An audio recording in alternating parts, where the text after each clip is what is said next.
Some civil society groups are urging the Nigerian government to include sex education as a subject in schools in order to reduce the high rate of sexual abuse.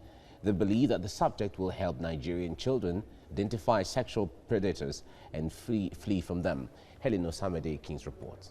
Abuse in all its forms are a daily reality for many Nigerian children, and only a fraction ever receive help. According to UNICEF, 6 out of every 10 children experience some forms of violence. 1 in 4 girls and 10% of boys have been victims of sexual violence. In 2003, Nigeria adopted the Child Rights Act to domesticate the Convention on the Rights of the Child. But 16 years later, some state governments are yet to pass the act into law. Getting more children involved. These groups are of the opinion that sex education should be included in the educational curriculum to help children identify sex predators and how to avoid them.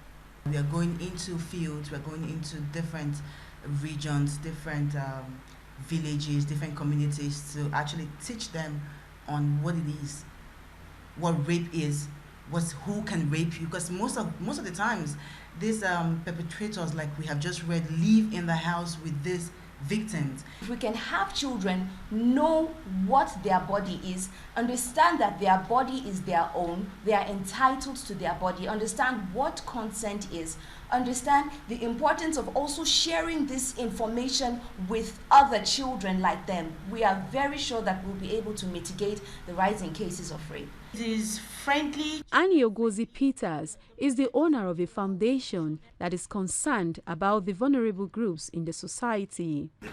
Her foundation is introducing a pictorial document that will help children better understand sexual abuse, identify predators, and how to avoid putting themselves in harm's way.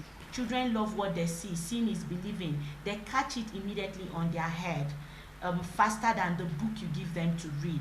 And so it's a simple song, beautiful illustration, and the Sapet book is actually created to make this awareness a lot more easier. The group also wants the government to support the project by ensuring that every child, irrespective of their tribe, location, or parents' financial status, are protected from sexual violence. HELEN OSAMEDE-AKINS, TVC News, Abuja.